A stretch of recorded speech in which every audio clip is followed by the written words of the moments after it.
Yang dilawan apa? Pengadilan, hakim, Mahkamah Agung. Itu siapa? Institusi negara. Di bawah siapa? Presiden. Kalau mereka memang belum melawan, terjadilah satu masalah ya dengan perlawanan itu, ada kekerasan dan sebagainya, ada mensreanya, ada perbuatan permulaan, makar itu. Nah, ini kan sebenarnya kalau kita mau melihat yang punya kepentingan hukum kan sebenarnya Mbak Tifa ya, karena statusnya adalah sebagai terdakwa saat ini, dan itu posisinya sangat genting gitu ya, krusial. Apa kepentingan hukumnya jaksa penuntut umum misalnya untuk kemudian seakan-akan dalam tanda petik misalnya tetap ingin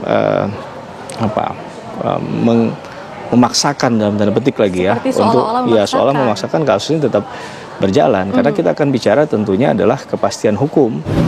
Secara tersirat GPU mengakui bahwa ini sudah tidak ada perkara ini. Dia mau mulai nol, nggak masalah buat kami, wajib lapor lagi. Berarti dia sendiri yang mengkonfirmasi bahwa statusnya menjadi kembali tersangka, bukan terdakwa. Jadi dakwaan yang kedua ya pasti cacat hukum dan batal demi hukum yang kedua. Masyarakat Indonesia tahu, Dr. Tifa selama ini 460 hari itu selalu taat hukum. Jadi apa yang ada di amar putusan itulah yang saya jalankan bersama dengan para advokat saya. Ya, ada dua yang paling pokok. 75, pasal 75 ayat 2 dan 3 ya, dan pasal 206.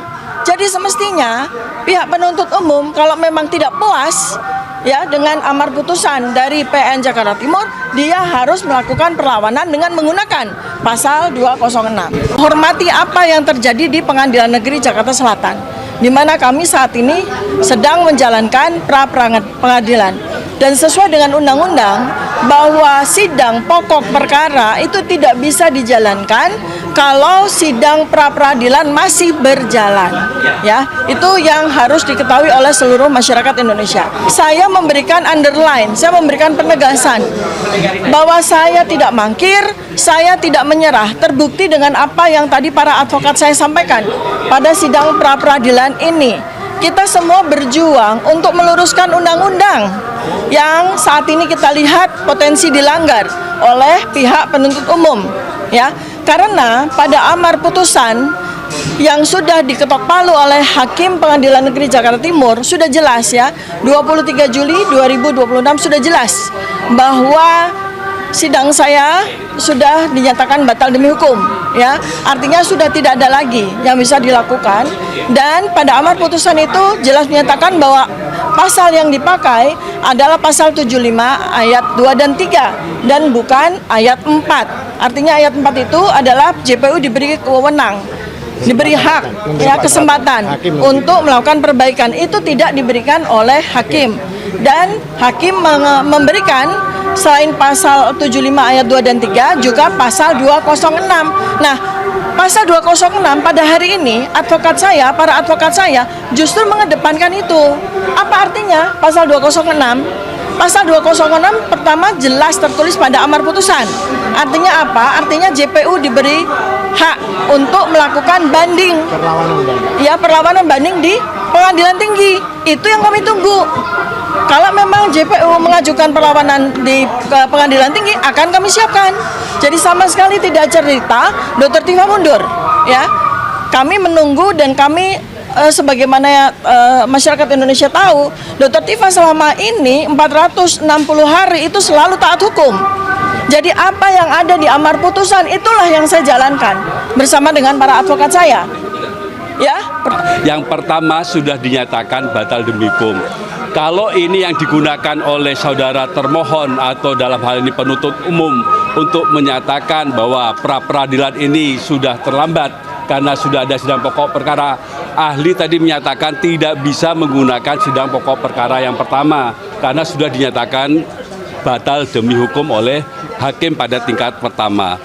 Dan yang kedua yaitu sidang pra-peradilan yang kemarin dijalankan. Terhadap sidang pra-peradilan ini pun ahli tadi menjelaskan ini juga tidak bisa digunakan oleh termohon atau penuntut umum untuk menolak adanya sidang pra-peradilan ini.